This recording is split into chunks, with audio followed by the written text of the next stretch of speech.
Promise me.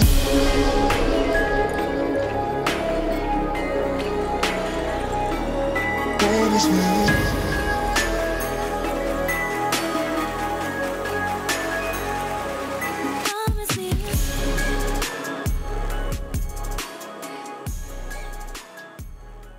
I'm not that They're not actually going out to dinner tonight. They're just going to watch that video over and over. Just put it on repeat. Dude, if you want it, Rob, I'll send that video clip just to you so you can use it. Yeah, that'd be really funny. Hey, everybody, and welcome to the Casually Hardcore Podcast. My name is Brian. Joining me in the lucky seat here, is this right? We've got Chris. Say hey, Chris. Hello. Are you on this side? This side? Which one side? And then, so guys, coming back, joining us for his second appearance on the Casually Hardcore Podcast, we have Rob of Rule2Review. Hello. Thank you so much for having me back. On my view, I've got Brian here and I've got Chris like here. That's what I'm seeing. That's what matters. It's like, which way are we? So, guys, just to quickly plug Rob, big Nintendo creator on the YouTube platform. I really love his insight. He has a lot to say about video games. He's been doing this for a while. The link in the description will be in the description below of this video when it's posted up on YouTube here in a day or two. If you're joining us live, obviously we love to see your chat, but we've got a lot to talk about. When Rob was last here with us, we did an E3 predictions video that kind of was E3 Nintendo and then bled into other video games that we were very excited about. One of those was Detroit Become Human and several others. And so what the main topic of this podcast is today is really going to be looking at retroactively a month and a half out of E3 after the hype has died down. Really, what did we take away? What did we like and what not? But before we jump into that main topic, we're going to always talk about what are we playing right now. And Rob, being our guest, I have to know, A, how was Detroit Become Human if you finished it? And what else are you playing right now? So we have not yet finished Detroit, which is really sad, but I know that we're at the end. It's as I mentioned last time, I'm also playing it with my girlfriend. It's like a movie, so it's a great thing to do with somebody else because you watch it like a movie, you get excited, you make choices together, and we love playing games like that way. Which also means scheduling is that much harder because some nights we're going to do it together, some nights maybe she can't or isn't into it, so I don't play it. But I'm sure we're near the end. We've probably put, 10, 12 hours into it. Have you become human? I mean, I can't spoil really where the story goes, but it is really good if you like that type of game, because it is a very cinematic movie-like kind of game, and to some people that's maybe more controversial. A lot of people might feel like, I don't really want a game that's not all about the gameplay, and it's not about the gameplay. It's about your choices and the story and the acting and all of that. And I used to be very against those kinds of things in my younger, more ignorant days, I guess, when I was like, that's just not how games are. But nowadays, I actually like games like that on occasion. Mm-hmm. And so for what it's trying to do, it is super good, really riveting, really emotional, like really, really emotional. And you follow three main Android characters, and their journeys just go based on decisions you make. And I obviously don't want to spoil much because every decision is like a huge turning point. I will say, last thing on Detroit is one of the coolest parts about it is that every time you finish a mission where you cycle from one Android character to the next, mm-hmm. It does this like wrap up sort of sequence. And other games like Catherine on the last gen did this kind of stuff too, where it shows, it uses this sort of like grid that showcases, and I don't know if maybe you guys have seen it through Let's Plays or whatever, but it gives you a grid that shows the beginning of the mission to the end and every branching path every time you made a decision in a dialogue choice, neat. Which does two things. Educate you on other choices. Yes, that's the biggest thing, is to educate you on other choices, and it also showcases how many freaking choices are in this game. There are some missions where I swear it just spiders, and you're like, that took 10 minutes, but there's 700 ways I could have gone through that mission, apparently. And you see how many different outcomes there are, too, as far as maybe people dying or living or whatnot. So, oh, anyway, wow. So it shows you how many potential outcomes that mission could have had, and then it shows you, obviously, the one that you've done. Is it like Hitman, where it encourages you to go back and kind of collect them all? I would say no, because it's definitely not about the replayability, at least within your story. What it does encourage, I guess, and I don't think Hitman is more about go back and play the mission you just completed. Over and over. We're going to release these at such a slow pace that pace that if you like the game, you're gonna play that same mission until the new one comes out. Sounds like MMO. Yeah. This is more like once you finish your story and you get to the end and everything you did is set in stone, we'll go back and do it again and make different choices. Okay. So you're not really able to shape the outcome once you've engaged in the story, but it's just so good. We just love it. It's very, and it's all about that artificial intelligence and the human connection. And are you human? Are you not? What does it mean to have human emotions and build them from something artificial? Like, it's really cool sci-fi. Interesting. Great sci-fi. That is so cool. So what else? Is there anything else you're playing? I know of something, but... Oh, yeah. I mean, the other big thing is what you're thinking of, which is Project. Octopath Traveler. I keep wanting to call it Project. It's okay. We all make that mistake, too, because it's like, oh, we're this Project Octopath Traveler. And then eventually they're like, just drop the word Project. And it's like, oh, okay. Yeah. Well, Octopath. It's like a better name without Project. I just was so used to it with that name for so long. But absolutely. So who did you pick as your main character? So I've started with Ulbrich. Ah, nice. Me too. Yeah, I mean, he just seems, it's like he's the warrior. He's the one. He's the fighter. Like, my blade is unbending. Oh, my God. His dialogue is so good. He says so much ridiculous stuff. I've got 5 party members now of the 8, and I've played for about 19 hours. I do a lot of grinding because I love grinding. And do you know the grinding trip? Do you know how to power level? How do you mean by how do you mean? So there is actually a power leveling trick within this game. So in case you feel like you're just like, I just want to get to 99, it is a risk versus a reward. So you either want to take Ophelia and Prim, or you want to at least have somebody subclass Dancer. Dancer has this ability called Bewildering Dance, and literally it's random. So you boost it up, and you can get things. You can get things like 100x XP or 100 times JP. 5, 2 or 5 or 10 or 15. It's insanity. And so then it's like, and then if you find those cats like that are out in the level, like, and then you just like, all of a sudden, regardless of cat farming, you have Bewildering Grace, and then you want to have like Ophelia's divine ability as well. So if you like, I was subbing Dancer on Ophelia, and I was doing that, and it's just like, basically I got to the point where like I'm just kind of playing the game, and anytime that I'm like, oh, I've got this fight pretty well in hand. And then it's like, okay, if we're doing okay, I'm gonna boost up Ophelia, have her Bewildering Dance, see if I get lucky enough to hit a ×5 or a times. I haven't hit on ×100, but somebody said they did. It was just like your mind melts because you're just like, how did I just gain 20 levels like in one fight? That's insane. Yeah, I saw there was a Twitter video doing the rounds where someone like showcased that, and it was. I mean, I had Primrose was my second character, and I obviously didn't have that ability yet, but I saw what he did, and it's like, okay, that is absolutely insane.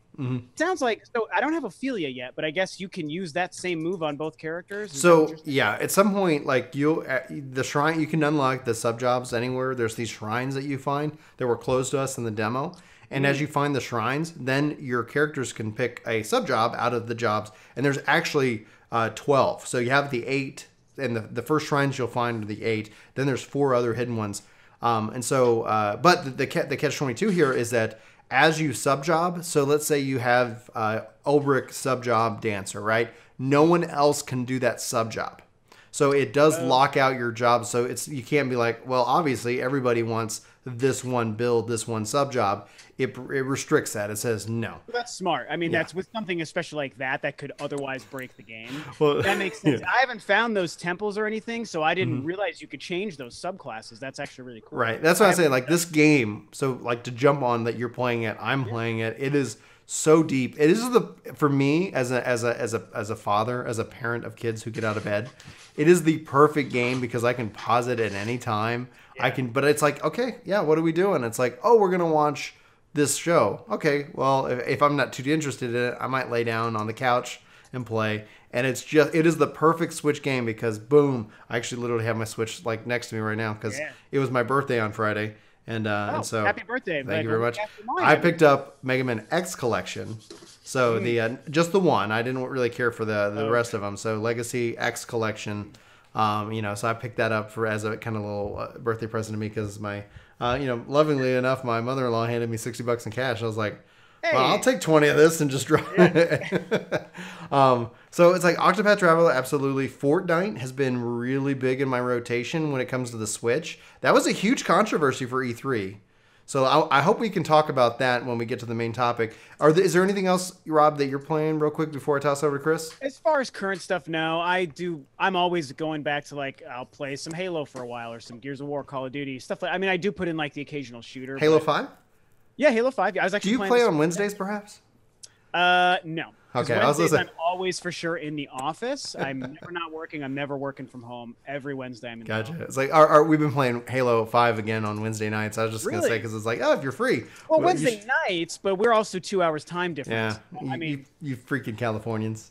yeah. Well, no, I am not in I am on the West Coast, but I am not a Californian. We have a Californian in the group, and so he always has to leave at some point to go get dinner. He comes home from work and plays. I am in the same coast as him, but yeah. Fine. You west or southeast west. Yeah, you West Coasters. Yeah, I wanted to dive more into that and a couple of questions I got for you on that because I think when we start talking about E3, there is a little bit of Halo that we need to cover. Yes. But Chris, let's go. Let's toss it over to you because Rob and I've been just gushing on Octopath. Yeah. I do not have Octopath. I'm afraid to buy any more games. I have been playing 14, trying to keep up and just stay ahead of the patches. So I was ready for 4.3.5 on day one, and that felt really good to be ready. So I'm totally prepped for 4.3.6 on August 7th. And then I actually just hit 70 with my Paladin. So so I'm starting to work on my Dark Knight, which will be I'll have all the tanks. That'll be a big moment. And then in especially for your WoW, inventory. I actually think in WoW I'm really pretty ready for BFA. So at this point I'm starting to explore the professions and kind of see because they've rolled out the changes for BFA somewhat. So they've changed the way professions level a little bit. So we're getting a little taste of what BFA is going to be like because the underlying systems have all been rolled out. So your client is now BFA, but you can't see the new BFA changes because you can't get to the new zones. So you kind of get a feel for how the new tech trees will work. But BFA then like is the new expansion probably for Battle WoW? for Azeroth, correct. Oh, okay, Drops. I have heard of that title, yeah. So August 14th is the official release date, but it's a worldwide release. So depending on where you live relative to the date line, for us, it's actually August 13th at noon. Okay. It's the first time they've ever done this where it rolls out literally the whole world. All the servers will go live at once. That's going to go so smoothly. There won't be any hiccups for sure. Well, one of the things that why we've they seen, do pre-patch. It's one of the things that we've seen because they kind of work out the bugs in this pre-patch, and it makes me kind of like, I wonder if we'll see, like, I'm hoping 14 with the next one with 5.0 does that, but it ends up helping to eliminate a lot of those day one and the rush patches because then you can end up having a little bit of staggering. But yeah, there's it's like good luck on any expansion launch day. It's just that's gonna happen. It's not a big deal. I have to say I admire your ability to play 2 MMOs. That blows my mind. It means I can't play Octopath. I don't have time, and I'm playing Warhammer. I'm doing my first tournament next weekend, so I've been prepping for that, and then that's pretty much all of my time. I mean, I've been touching a little bit of. I've got my Warframe up to date. I've been touching other games, but like it is just like a single afternoon, 1 to 2 hours, and then back into the grind.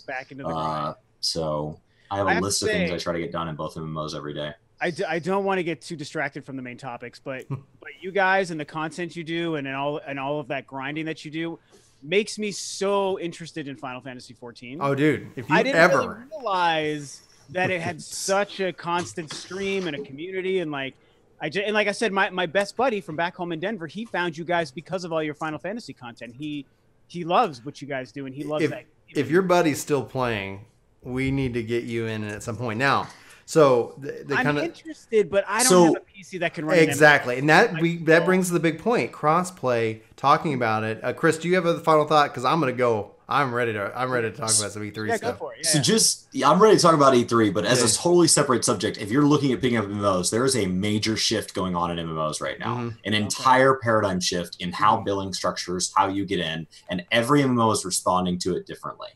So I know we could dive down that whole can of worms. Honestly, maybe we should at some point, but that could be a future podcast with Rob. I would love to do that on a day where it's not 213 degrees in my house. All right, okay, fair enough. We'll be here for 3 hours, and I'll pass out on stream, and I don't want to. Perfect. All right. So now that we've gotten caught up with the core base that we're playing, the real meat of the topic is talking about E3. Basically, whether you call it a Fallout or whether you call it just like okay, now that the hype has died down, what are the key takeaways? And one of the things that Rob just pointed out is a real critical problem, is that he doesn't have a PC that can run Final Fantasy XIV. The good news is that if he felt like it, he could play it on the PS4 because it runs great on PS4. And then the fact that he has Detroit Become Human, that would be fine. However, as also an Xbox player, it does not exist on Xbox. And one of the big problems has been constant crossplay. The news that we got out of E3 and we continue to get is that both Microsoft, Sony, and Nintendo are engaged in conversations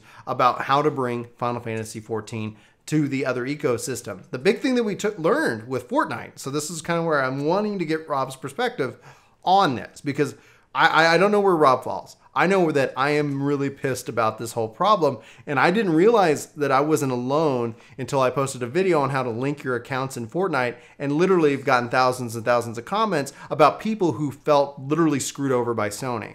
Yeah. Crossplay, in my perspective, is a gamer and a developer-focused movement. And I get that there's arguments before it. The biggest one that I don't know if you've ever heard this, Rob, I know Chris and I've heard it a lot, is that, oh, Xbox did it too. And I would said, I fought against it then, I'm fighting against it now. Yeah. It's not a consumer approach. But the big thing is that Fortnite comes out on Switch. Launches, I was freaking out. Like Chris and I were watching it. I was like, yes, because that's one of the things that I think I predicted on our prediction video.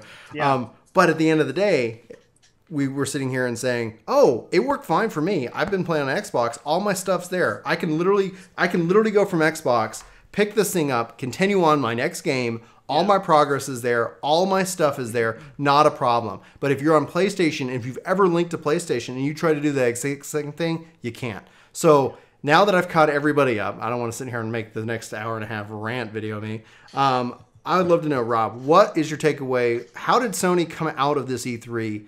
What are your thoughts on crossplay?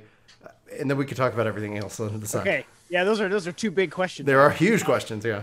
I mean, I guess I'll focus on just the crossplay thing really at first. When this first became a big deal after Fortnite, I had two thoughts. First, I was like, well, this isn't new news. We knew Sony was already kind of this way. It kind of started with some Fallout stuff, and they were anti-mods, and they were also anti-crossplay with Rocket League and one other game that I'm kind of brain farting. So my first thought was like, well... Minecraft, yeah, there you go, thank you.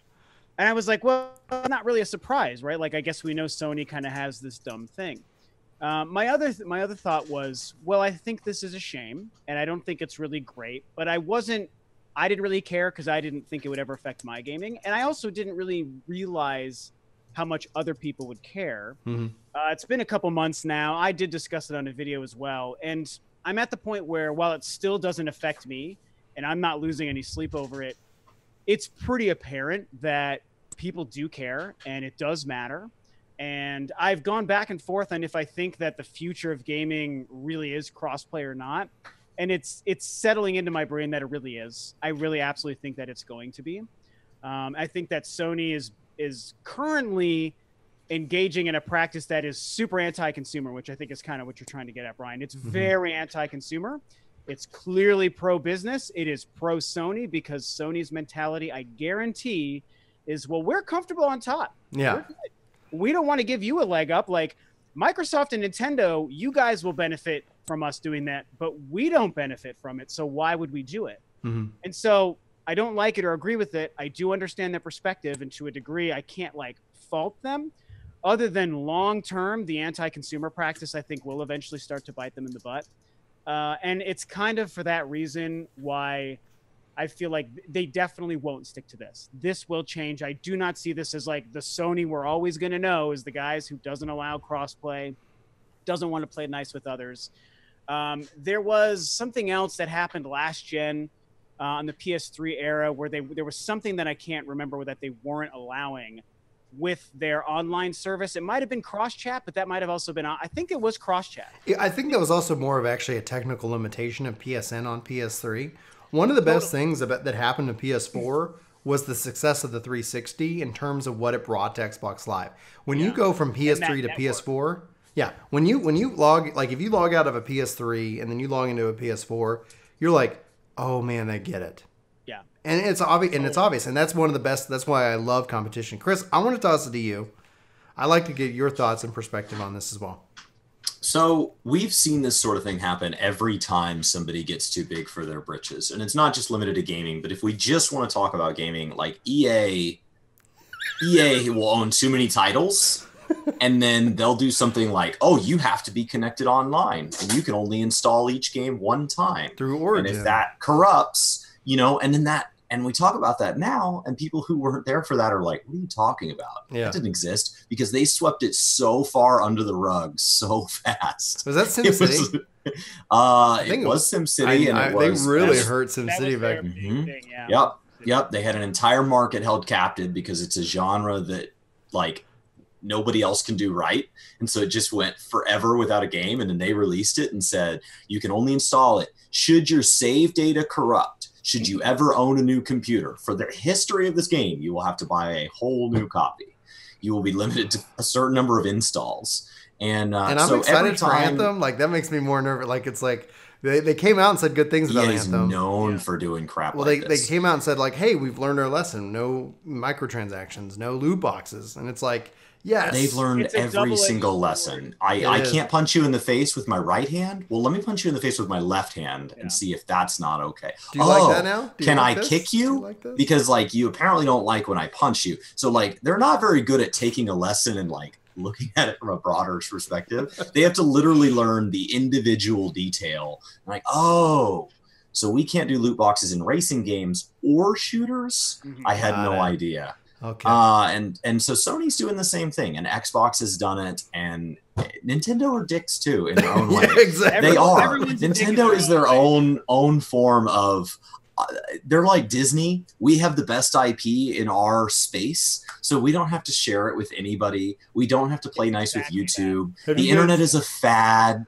It's gonna go away. Nobody wants to play games online. Don't know what they're talking about. Have you guys seen the meme? And it's Mickey Mouse, and he's got the gauntlet, and he's like hit the Infinity Stones or various industries, and he just now slotted in 21st or 20th Century Fox. Oh God, I hate the truth of it so much. That is so funny. That's how I feel about the Sony thing and crossplay. Crossplay is the future. Just like in an MMO, you're starting to see servers get closer and closer. And really the reason for servers was because the hardware couldn't support the entire player base in one group. It was never that the game wouldn't be better with everybody playing together. It's that it wasn't possible. And so as things become possible, as crossplay becomes possible, as online gaming becomes this thing that is so easily accessible, they're just going to have to catch up. And if their business model has learned to make them money because of the separation that the hardware limited us to, they're just going to have to learn another way to make money. Go ahead, Rob. Go ahead. I was going to say, I think that what we're going to see is just to basically just build on your point, simply by how successful games like Rocket League and Fortnite and all these other games that are coming out that way, Overwatch, Warframe, it is a different industry now than even 5 years ago when it comes to this. Yeah. And as the free-to-play market gets bigger and suddenly, Epic can say, hey, we don't charge for our game, but we made $90 billion in 2017 or whatever, whatever their insane numbers They've are. actually reduced the cost of what it takes to be a part of Epic and deliver and launch games in their system because of the success of Fortnite. Because of so much Fortnite shows you can make money off of literally doing nothing, and Game Pass shows you that you can make money off of selling games by not selling them. So like alternative business models are out there. Well, and then the Fortnite, when it comes to it, just as it like what I really appreciate is that I feel like they and also Warframe probably have the best free to play business model where I can go and decide if I want to opt into the battle pass, I actually get more credit. So I never, if I play and enjoy the content, I never have to pay again. But that's, a question of whether I pay. Warframe, same way. And it's really how I'm like coming out of E3, coming and looking at this and seeing Warframe coming to the Switch. Like if that has crossplay, or at least cross progression, it doesn't have to be live gameplay. But if I can sit here and stop and start and stop, etc., then as a gamer, that's something that interests me far greater than anything else. And that's why I think, and honestly, like when you look at it, The Switch in and of itself, like Nintendo is going to own that space. I honestly don't see a reason why we'll ever see something from Sony or Microsoft. I just say either port your games with crossplay, or you're going to see the cloud become a real big player in probably 2020 as the next generation launches. This device and any device that Nintendo comes out that is handheld and portable in that regards, why try to spend and invest millions, or if not $1 billion, to try to even win some part of that market share? Just embrace that as a as an ecosystem, as a piece of it, just like companies now embrace cell phones, etc. Oh man, I think from we talk about being a speed bump. It's a speed bump. Well, it's going to open up. They're trying to hold on to an old business model. Yeah, and that ends up gonna that's gonna buy them. The problem isn't just crossplay. The people who look beyond crossplay and say, how long is it until a Game Pass makes a partnership with something like Twitch? And now my Amazon Prime, you know how when you log into Amazon Prime, you can get your HBO Now for like $1 cheaper?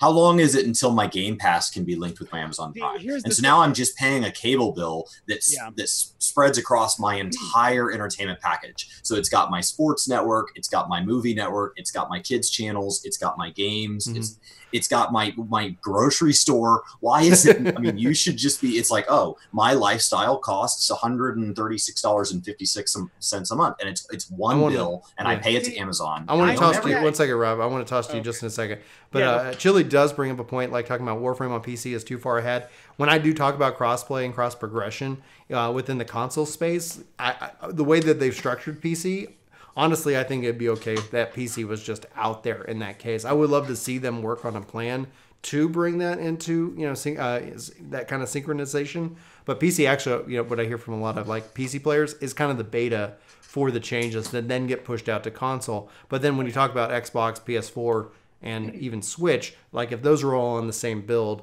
then why not go ahead and let them play together? But I did want to like clarify that, because that is actually an important note when it comes to Warframe. Rob, you had a follow-up point.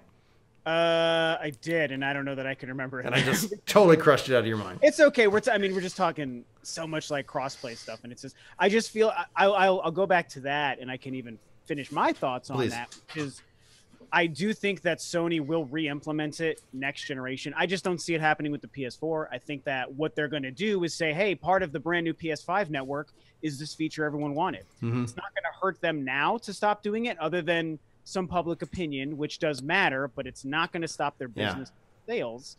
And my point I was even making before that, now that I remember, was how games like Overwatch and Rocket League and all these different games and Fortnite are showing this kind of gameplay will not be going away anytime soon. Right. Too much money. Crossplay is now people are too invested in crossplay for these kinds of experiences.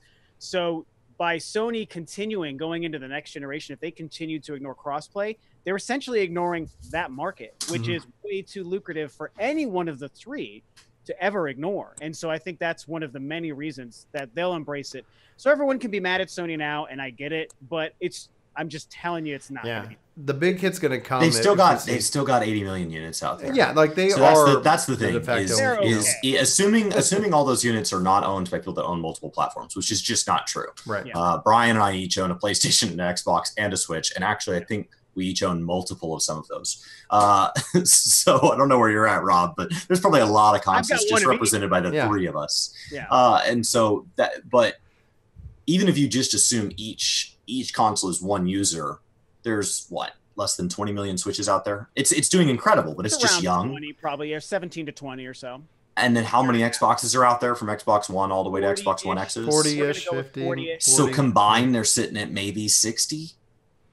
PlayStation's still at 80. I mean, their install base is so big that right now they are just laughing in the face of this. So it's going to take a generation reset. It's going to take it takes PS5. A generation. It also takes, I think, big developers saying, fine, we're not going to support that feature on your play, because Todd Howard, let's just talk about which to slowly shift us to E3 was exactly Todd Howard. Yeah, Howard E3 called Sony out. But did he call, he says the only reason we're not doing it is because Sony.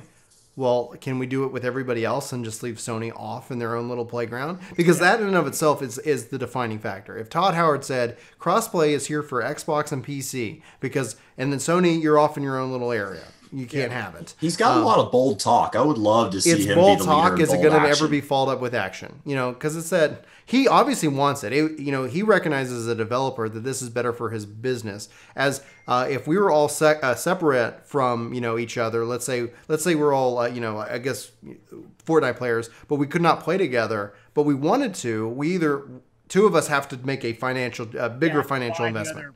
Yeah, and so as opposed to okay, who's going to win? And so it's like, well, like somebody would say, you should have been friends and decided that before that game came out that you decided to play and pick your platform. How dare you meet each other after your you have to make friends at the beginning of each generation, and that is when the video game Find stuff. everybody now and then hold on to them for 5 years. Yeah, and then it's like, oh wait, new friend, hold up, we gotta talk at 2020. 2020 is when we're taking new applicants.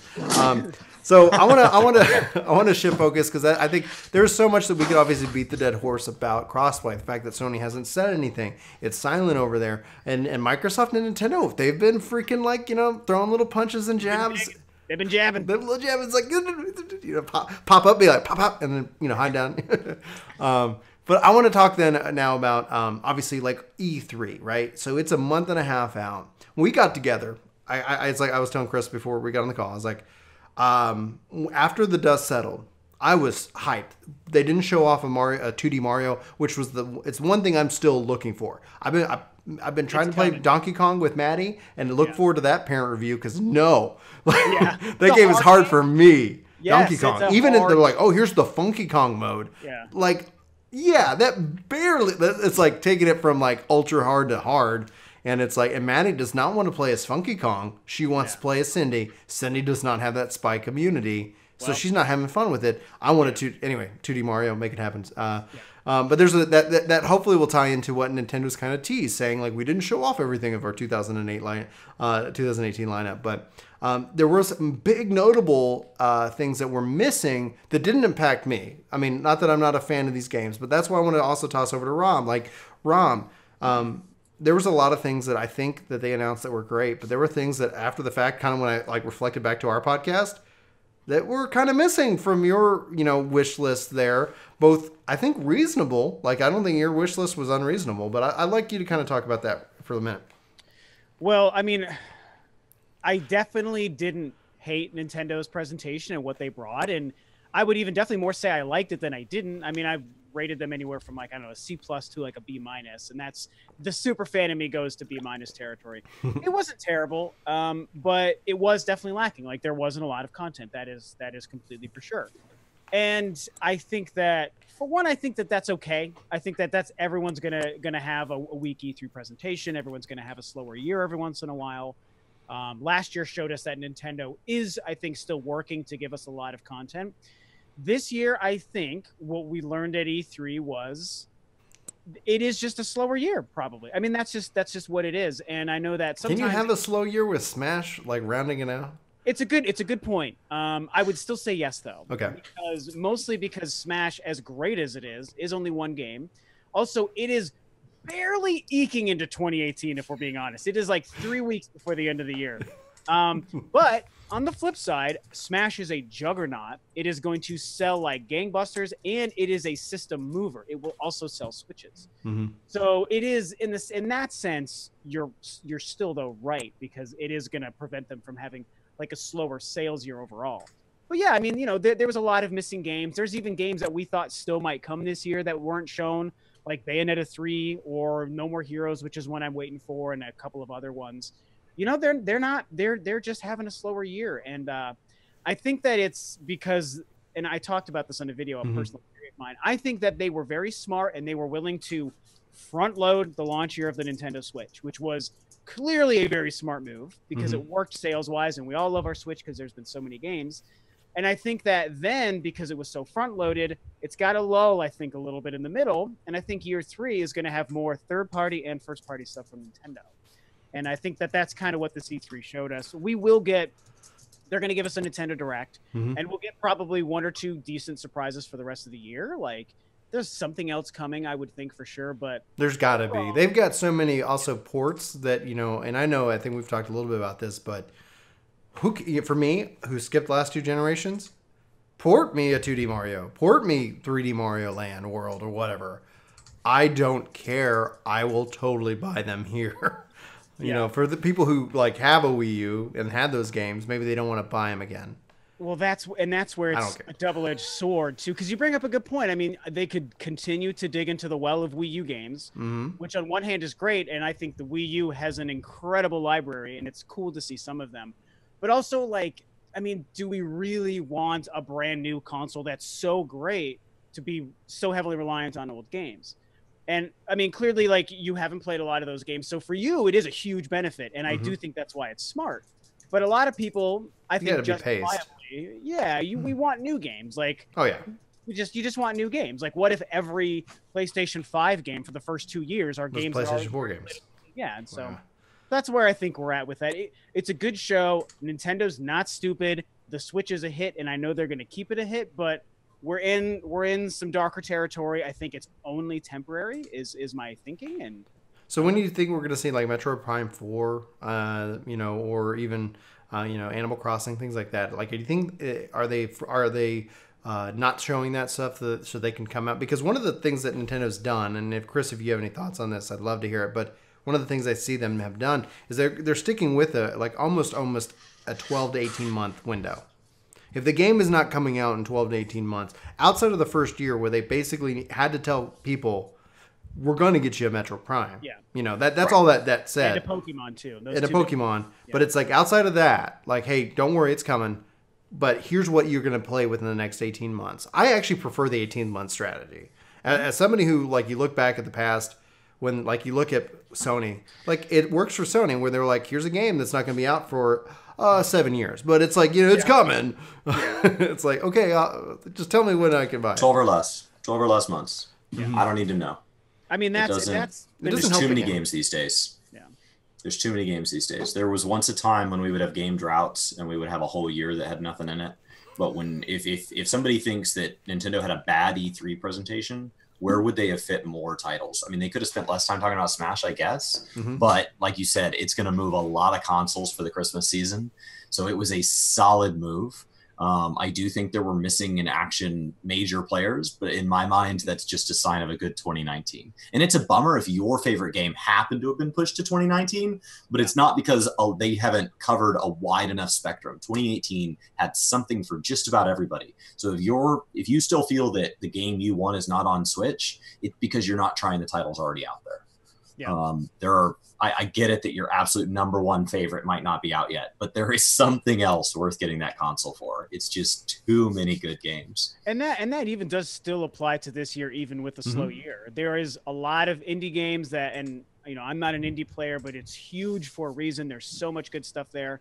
There has been some good third-party content. Yeah, right. Killer Queen Black. Like, for me, when it's interesting, like, you go, and this isn't a knock on you. You say a slow year, and I'm like, this thing, I've been loading it up with games. And I have, like, this just is for its convenience, has just been fantastic. And so, like I said, I just got Mega Man Legacy. I have Octopath.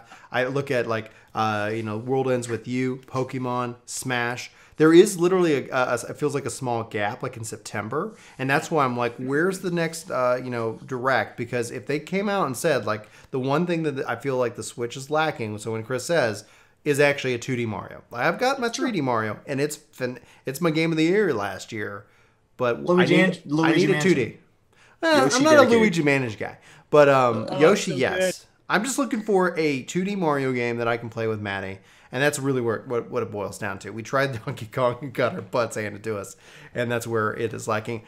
Chris, before because I want to get Rob's perspective on the other the conferences. But Chris, do you have any other thoughts you want to share? I mean, I think Nintendo knocked it out of the park. I think that in general they did a lot better than most. I don't know if we're moving into talking about everybody else. I think looking at it in hindsight, looking at them now, in my opinion, everybody has lived up to their presentation. So this year I was really impressed with the fact that I don't feel like anybody gave us a presentation that was either overhyped or underhyped to what they're doing for the rest of the year. So Sony, I feel, let us down at E3. They've continued to let us down at the exact same pace since. Nintendo has said, we got a lot of consistent content. And you're right. Single guy Chris could probably exactly afford the amount of content they're coming out with. Married guy Chris cannot afford to buy games this quickly.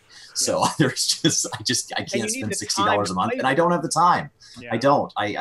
go on, I go to dinner with my wife. There just isn't time to play that many games. And that's not a bad thing. That's an awesome problem. It means I get to cherry pick only my favorite titles because I don't have the time. I think Bethesda is a big one. Todd Howard, they came out and basically said, we're here, we know what we're good at, and we're going to keep doing it until you say otherwise. And then they've since been quoted saying exactly that. Why is every game just an Oblivion port? Well, if you don't like it, stop buying it.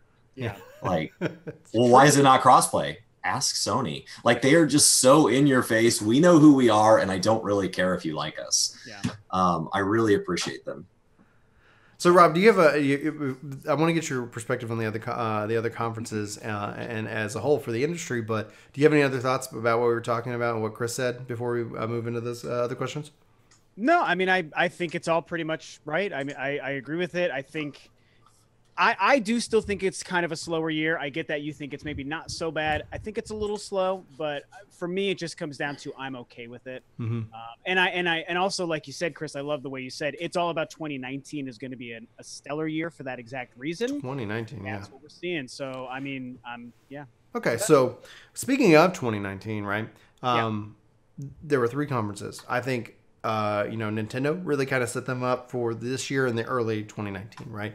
Sony, if you want to add some thoughts to it, both Chris and I felt very disappointed by it, but Sony also set the expectation.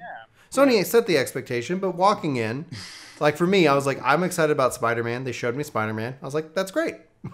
That's what I'm here for. Yeah. But it's like, as far as it goes, like when we talk about 2019, we're starting already because the big one for me, I think Microsoft was had the dog they're in the last place. They had everything to lose, but that means they can also be risky. And they show up. They announced they've acquired 5 new studios at a minimum. We don't know if they've acquired any others as well. And that's just saying that for the announcement, they've acquired 5. There's rumors that there might be others that they are acquiring. They are looking at showing up the next generation. When we talk about the changing of the guards, I'm thinking 2020. I'd love to know your thoughts on when that's happening. But what Phil Spencer said, he said a couple things that I felt that should excite gamers, because the whole thing, when we're talking about crossplay, when we're talking about all this, competition makes us win. When Nintendo is at their strongest, when Sony's at their strongest, when Microsoft is their strongest, they're going to do things that benefit us to make us want to either play there or buy their games or buy their system. And when anybody's like just got a clear lead, it's like, well, yeah, they can kind of sit back on it. But Phil Spencer got up and said the full power of Microsoft is behind gaming. Yep.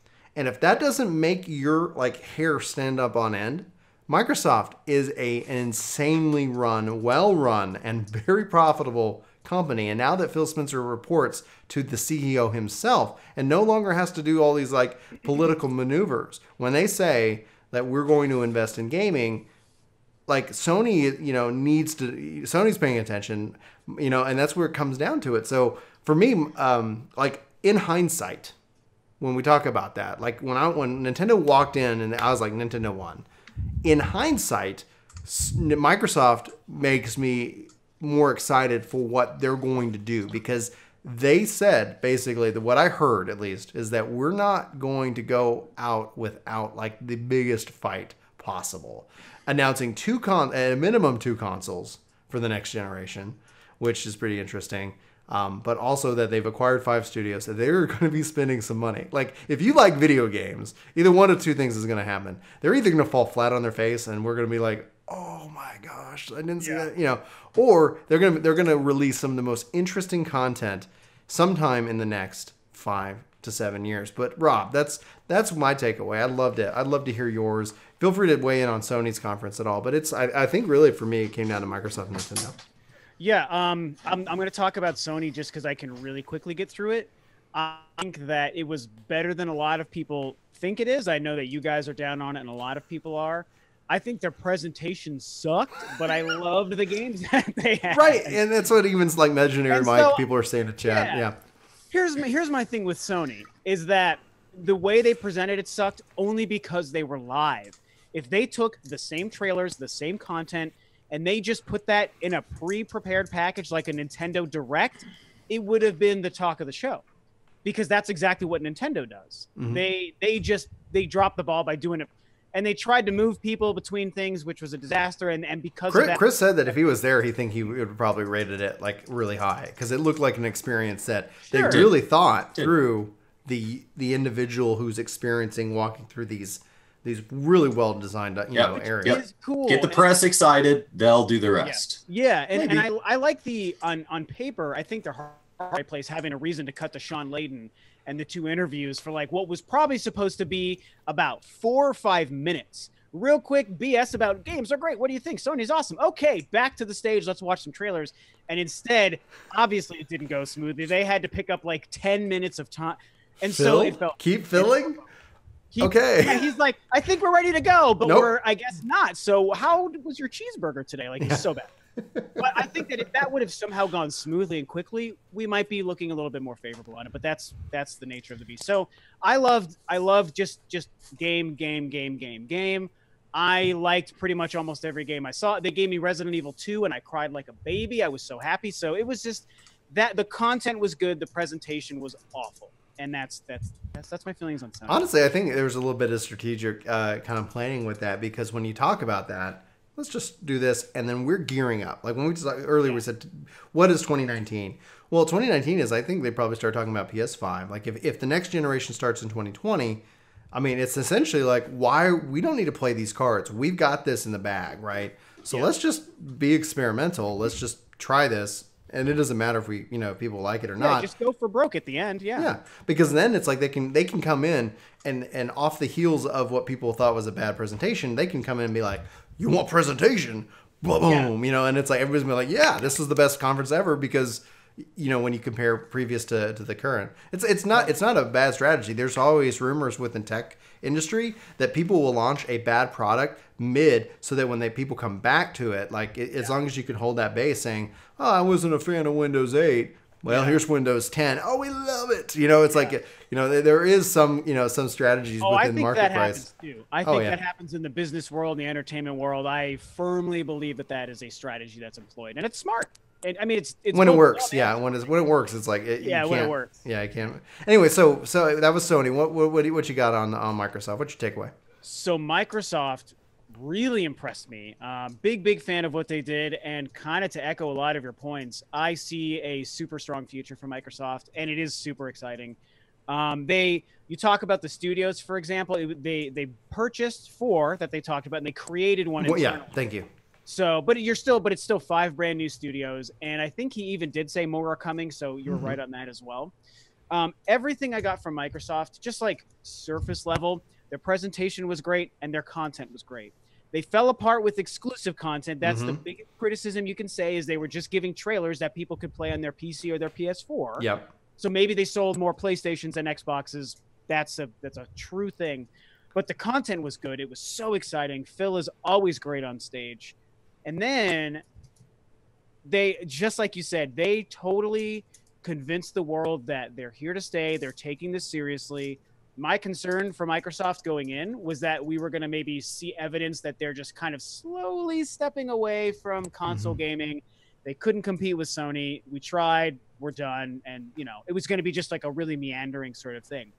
And that whole last little monologue Phil gave, I thought was great because he basically was like, we're Microsoft. We're one of the richest companies in the world. We are doubling down on the Xbox. We're doubling down on console gaming and keeping it merged with our PC Windows gaming as well. And you can expect more Xboxes. He says more Xbox hardware is coming. And it's like, dude, that's everything we need. They're continuing the Xbox. They've got the money to do it. It's a little bit of a cheat because they can sort of buy themselves through failure, whereas maybe other companies. This is a fact. Nintendo can also kind of do the same. They've got enough pockets. They did that with the Wii U. So you're totally right. And they all can. Sony can. Sony right now, everybody has a parent. The only concern I actually have for Sony as a whole is PlayStation has been where their profit has been driven, and in the TV Not space, necessarily. We don't know because the division from the So what they release publicly is they release that sector is driving the vast majority of their profit right now. Yeah. But the way they release it publicly is that sector is grouped in with every movie published by Sony, every piece of media. It is all one thing.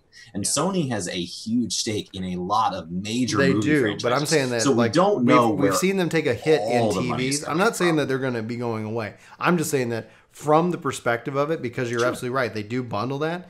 But they've taken losses in TV. They've taken losses in these things, and it'll be interesting to see them as a matured company where they decide to go. And that's really just about trying to make those adjustments. And they've had to learn those throughout the life of the PlayStation 4, where that's why PlayStation 4 has been such a bumper product for their brand. You know, it's been huge for them, and I'm thrilled about that. It is. Yeah, that's what I'm trying to get. Their stock took a small dip after the presentation because people kind of negatively covered it, but it bounced back very quickly because that one sector on its own is not entirely driven by that. They still have too many gaming franchises, too many movie franchises. They have their finger in too many pies for just console sales to be a concern. Phil Spencer, though, gave an interesting interview after the fact. So somebody actually shouted out him. One of the big weaknesses I thought about E3 was Square Enix. I think that I either was overhyped, but it was like they showed up. They have things that they've been working on that they didn't say, but I bring that up because when it comes down to RPGs and Phil Spencer, like they announced some RPGs for the Xbox, which I was thrilled about. Nier being one of them. Rob, if you haven't had the opportunity to play that game, if you get the opportunity, slacking. I know, but it's like no, you don't have to really rush to get to it. But if you get the opportunity, it is it's phenomenal. But then they also announced Tales, you know, and they were making Tales. Yeah, it's cross-platform. It's coming to Switch and things like that. But to see that he is literally making an effort, that he is saying, I'm going back to Japan, that he's going to go sit up there. They throughout the life of the Xbox One, they really let a lot of those relationships go by the wayside. It shows that Phil Spencer has had to come in. People were like, oh, da-da-da. It's like when you look at the political structure in businesses, it seems like there was a lot of roadblocks. Phil Spencer got put in. He had to do a lot of work to clean up some of the hardware. He had to do a lot of the work to clean up some of these relationships. He says that if you want more RPGs on an Xbox, go buy the RPGs that we bring there, and that will help. Stupid, yeah. But it's like it is kind of like, oh, people like RPGs on Xbox. Is like, yes, they do. They just it's kind of a self-fulfilling prophecy. They don't release them there. So somebody shouted at him Persona, and he's like, I know, I'm working on it. Yeah. And it's like that's great. That's exactly what I want to hear as somebody who enjoys the controller and the ecosystem. I like my PlayStation. I like my Switch. I like my Xbox. And then it's like, where do I want to play? Well, I play mostly where my friends are. But regardless of all of that, he's making that investment, and then he's realizing that it's not. Yeah, the Xbox is not going to sell well in Japan, but they need to have a presence there if they're to legitimately say that we're going to have these games, and you're not going to just abdicate all these exclusives to your competitor, where you're not even there's no reason they're exclusive. It's not like Sony's spending money making an exclusive. It's just that you're not making that investment. They don't see a value in actually publishing that game on your platform. That's been a big problem of the Xbox One. This entire generation, and it's really great to see that they are actually putting Phil Spencer in charge, because he, from my perspective as an outsider, is making gamer-focused decisions, and that's where Game Pass comes in. That's where when they have the Play Anywhere. These are programs that are beneficial to me as a gamer, and they don't necessarily make it more money for Microsoft, but I think what we saw with numbers is that they actually do. Like it's not a direct like, oh, this is beneficial to us, but it's good, and so that anybody like. I had a couple of tweets from people that I saw that are like, well, here's my PlayStation, and it's gone because Sony is da-da-da-da. Now in its place is an Xbox, and I'm just like, just get Game Pass. Like, just get it. It's $10.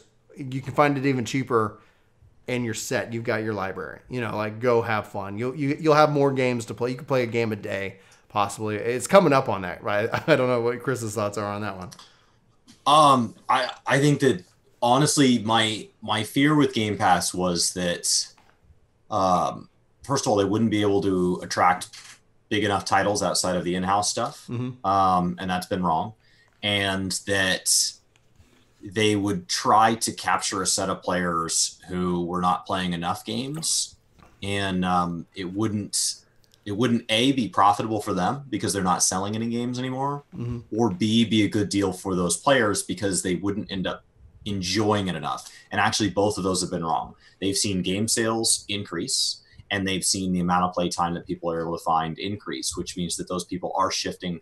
We all play a certain amount of games in a week. I don't think they're inventing new playtime. I think that playtime might be split across TV and Xbox and, you know, going out and watching a game at a bar and all that, right? We have this certain amount of time that we spend on entertainment every week. And so they're capturing a bigger piece of that market share with this. So I think Game Pass is going to be very successful long term. All right. So I've been really impressed. So anything else? I feel like we've covered a pretty well-rounded set of topics there. And that's why we've actually hit the hour on the watch.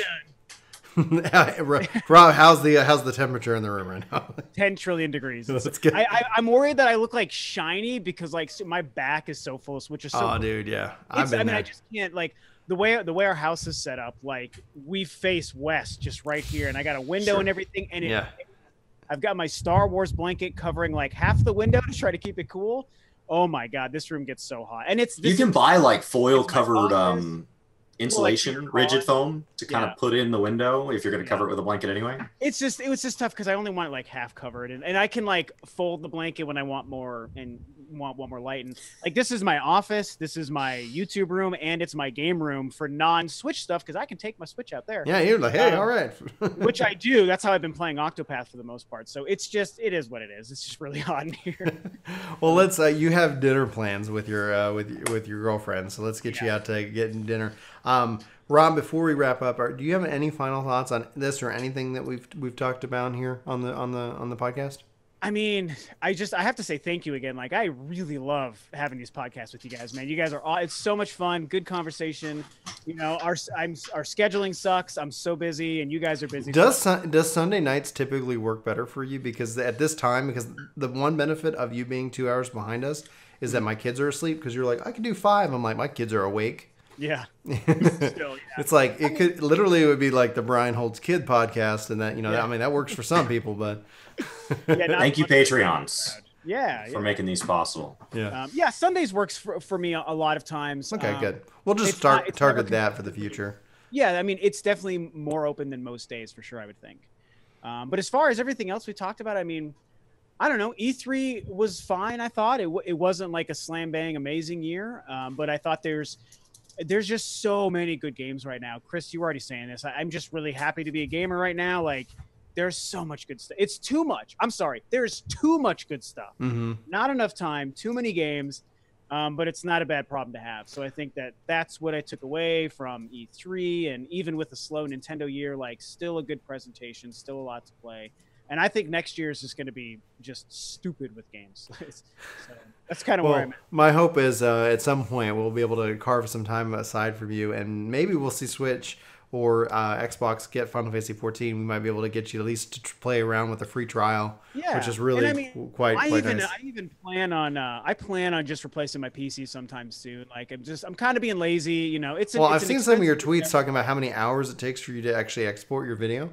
It takes 3 hours. Yeah, and that's we gotta get at some point that's gonna be nice. We'll get get a good graphics card, get enough memory, and you're gonna be golden. My problem is like I can, like, every day I'm just like, is this to do it? But other than exporting videos, like, I haven't really had a reason to do it. So it's like, you know, why spend the money and the time and the energy to figure all that the stuff technology out? is only to keep getting better. I mean, hands down. So of course. The more that you sit on the money, and then you know, another year's passed. Oh my gosh, like, everything's so much better for the same dollar. Yeah, totally. And so it's really just been a lazy, like, a not necessary thing, but it is to the point, and I would like to be able to play some games. Like, honestly, a Final Fantasy is a kind of game I would like to play on my PC. Elder Scrolls 6 is a kind of game I would like to play on my PC. So there are some games I prefer with a mouse and keyboard. Mm-hmm. And that's I heard 15 with mouse and keyboard is really well done. And that's one of the things I was like, man, that sounds good. Chris, do you have any final thoughts before we wrap up the podcast? No. I've loved that we've gotten to have these so close together. So I feel like I got to say my piece. We just had a podcast recently that's already live at the time of this recording, and so I've had a lot of fun in games. I'm actually like in this weird kind of burnout state prepping for August, because August is going to be August 7th. We have Final Fantasy updates, and then August 13th I have Battle for Azeroth, and pray. We're gonna have the kind of the hashtag pray for Chris. Pray for Chris. There's just an amount of sleep that an adult needs that I just don't think is in my future. So not for August, man. Not for August. Well, and anytime there's a content patch, there is always that rush, that sprint to be able to get the content, put the guides together. It's a lot of fun. So let me ask you this. Let's say I was like, I'm gonna try doing an MMO. Yeah. Is it Final Fantasy or is it WoW? What is it? Final Fantasy. It's wherever your friends are. Is the honest anscer. If you have friends that play, it is hands down where your friends are. If you don't have any friends in Final Fantasy and they're all WoW, then yes. Yeah, but otherwise, like if it's like a split, I would say Final Fantasy. It's not the perfect game. I don't think there is a perfect game, especially when it comes to MMO. But for the fact that like there is so much fan service and the game, I think it delivers really good, consistent updates. That's just me. I would ask what you want from a game. So you play these non-MMOs now. Are you playing them for the story, or are you playing them for the combat and the breadth of types of content?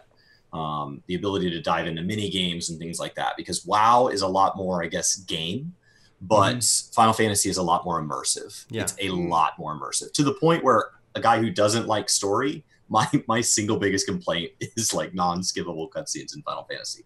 I'm just like, oh my god, please just let me. If I wanted to watch a movie, I have like you said, I have a much more comfortable room out there that I can go do that in. Yeah. I came in here to play games. I will say that I actually I've dabbled in WoW with like a friend like 100 years ago, and it was fine for like a week. But I would have to say that ultimately Final Fantasy appeals to me more, just because Final Fantasy, the look, the idea of what Final Fantasy is, and that epic sort of, I don't know, Lord of the Rings-esque kind of fantasy, as opposed to like, I don't even know, like WoW is so different.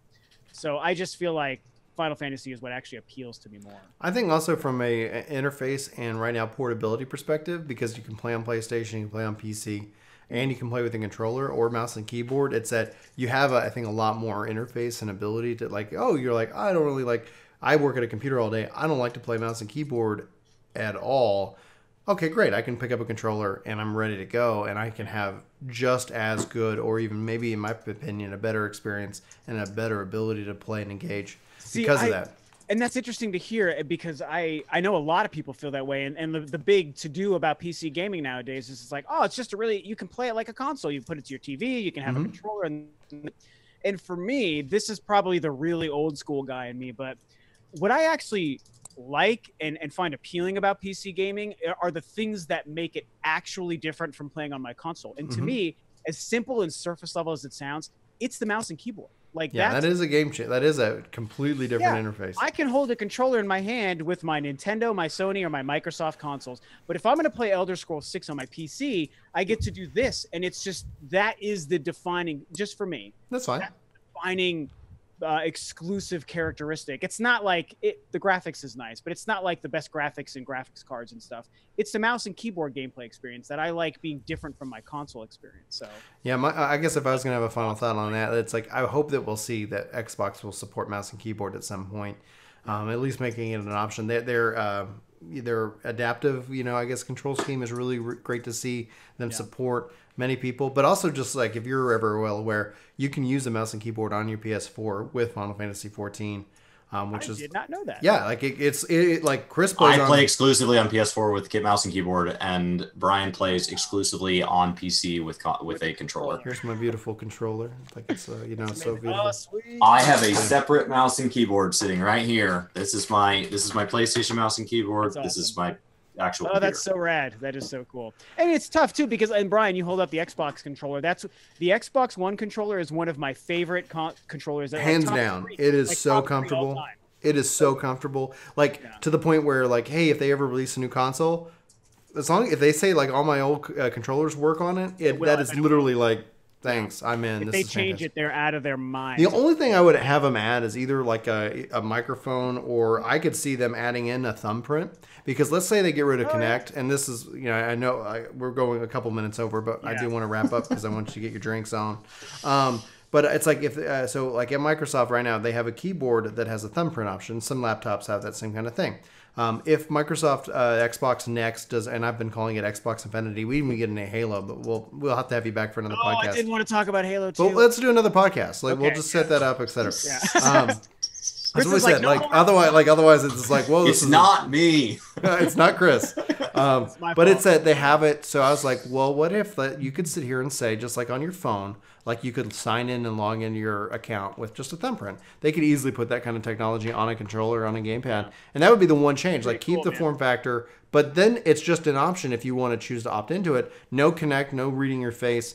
You can have your controller sign you in, but why not? Like, especially when if anybody has an iPhone, it's like with the Touch ID, it's so convenient. Yeah, that's what I have. It is so convenient. It's like, oh, and hey, guess what? My phone's unlocked. It's just like, I got you. And if they could kind of deliver something like that, that'd be great. All right, before we get into a whole episode 2 of the podcast, The cookies are burning the right cookies now. are burning. We got to wrap this up. Guys, I would like to thank Rob of RuleOf2Review. The link in this video, when this is up on YouTube, is in the description. If you guys have not checked out his channel, I would highly encourage you to do so.